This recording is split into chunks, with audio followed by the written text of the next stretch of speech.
Le théorème de l'encadrement, parfois appelé le théorème des gendarmes ou le théorème du sandwich, ou il y a plein d'autres noms, on pourrait aussi l'appeler le théorème du hot dog, du kebab, du tacos, le théorème du croque-monsieur ou du croque-madame aussi, faut pas que je sois traité de misogyne après. Le théorème des deux panneaux publicitaires qui tombent l'un et l'autre sur une personne dans la rue, le théorème de l'ampoule qui éclate et dont les morceaux de verre vont encadrer une mouche qui était en train de voler dans la pièce. Bref, dans cette vidéo, je vais te démontrer ce théorème. C'est parti.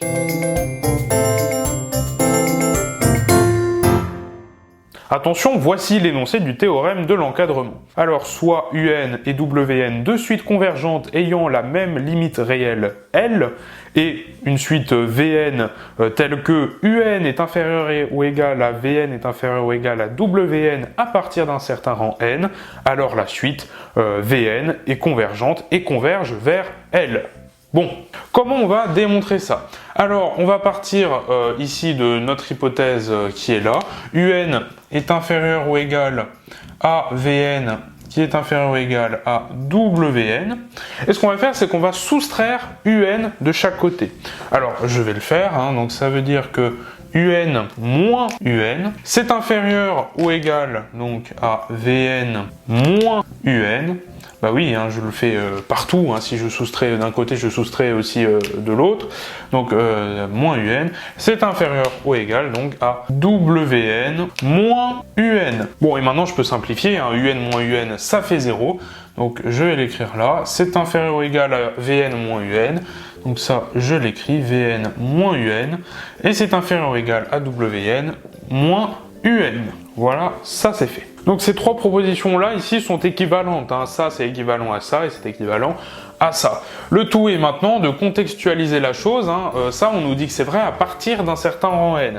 Donc ce qu'il faudrait, en fait, c'est de fixer déjà un n tel que ça, c'est vrai. Donc voilà, je l'ai réécrit comme ça. Donc on fixe un rang n0 entier, tel que pour tout n supérieur ou égal à n0, un est inférieur ou égal à vn est inférieur ou égal à wn.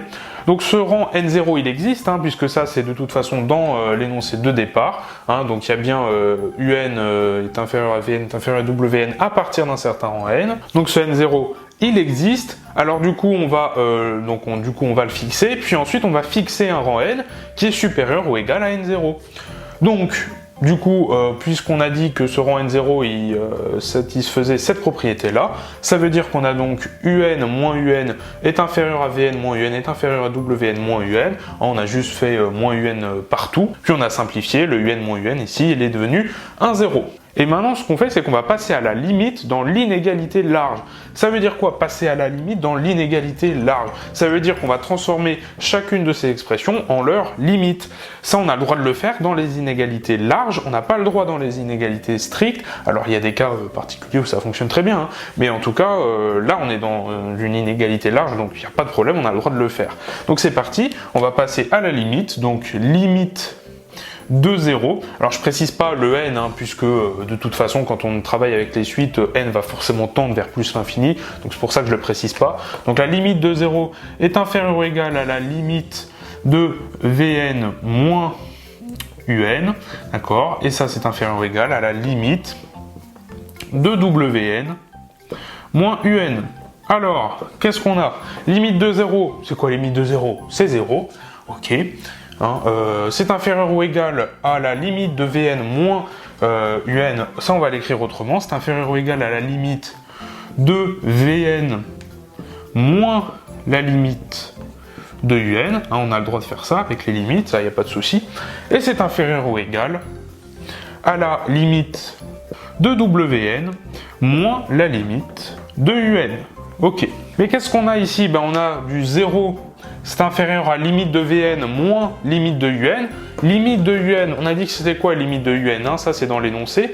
On a dit que un et Wn sont deux suites convergentes ayant une même limite qui est L. Donc on va dire que la limite de un c'est L, ça c'est déjà dit. Donc 0 c'est inférieur ou égal à la limite de Vn moins L.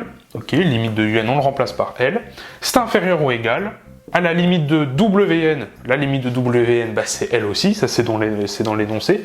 Donc c'est inférieur ou égal à L, moins limite de UN, bah UN, sa limite c'est L aussi, donc c'est inférieur ou égal à L moins L. On a presque fini, on a donc 0 c'est inférieur ou égal à limite de Vn moins L, limite de Vn moins L, c'est inférieur ou égal à L moins L.